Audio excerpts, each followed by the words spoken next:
Right, hi. Firstly, it was lovely seeing and speaking to you earlier. So just a sort of bit of a reminder about the things we went through on the call. The big thing that jumped out for me with regards to this left-sided neck pain is just how related it is to your history with that right shoulder. So what I spotted is when you take that arm forward, you use quite a bit of momentum on this side to get it up. And I think in order to counteract that, you put your head into left side flexion and extension, which when you think about it, kind of makes sense from a balance point of view. So if you have a look in that mirror and just kind of assess that movement and just watch exactly what this left side of your neck does. For me, it became more apparent as actually you brought that left arm right the way up, because then you ended with your head here like this. Now, the reality is that's probably a long-standing compensatory mechanism that you've had. Whether it's become troublesome recently because of this perhaps slight loss of function on the right, and obviously knowing you the way I do, you're, wait a sec, I could get this further up not so long ago, do you know, I'm going to get it up there, and then that's why we've had this flare-up of symptoms here. So, most likely the little joints, the little facet joints here and the soft tissues on the left side of that neck is what's causing you those problems. So the first thing to do is just be a little bit aware of that movement pattern. Can you consciously correct it to allow that arm to come up without that movement pattern that I could see happening? So that's the first thing to really consider. We talked about a stretch.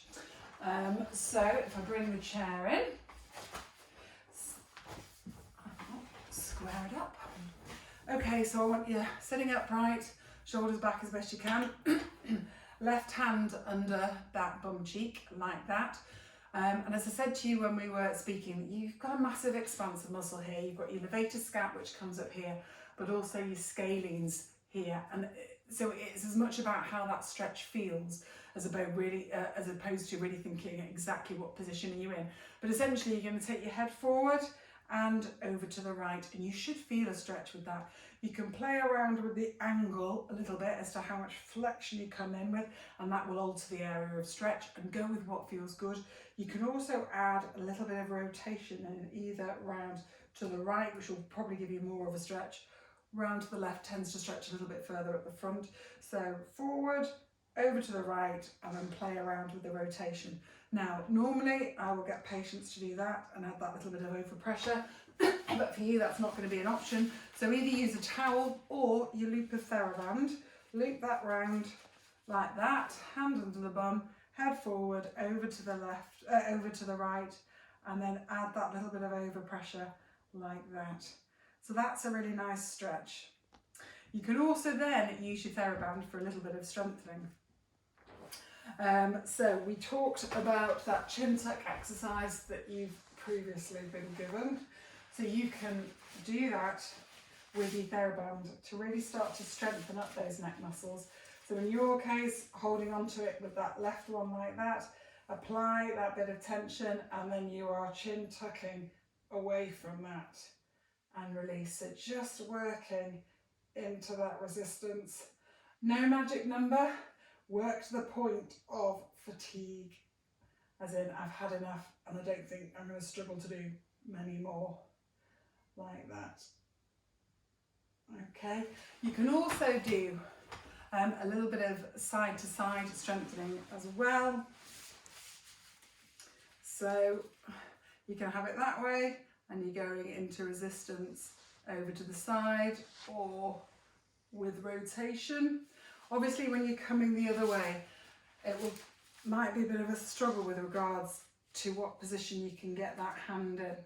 And it may well be a cushion or something to stabilise there, to give your elbow something to work again, to allow you to resist side flexion and resist rotation like that. But that will just work to strengthen up your neck muscles, which will hopefully give you some relief there.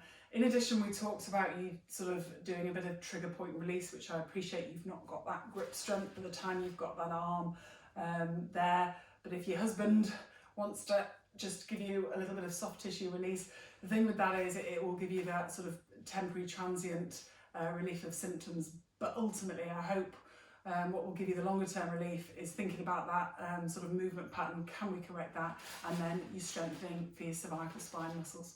Okay, looks forward to speaking to you soon.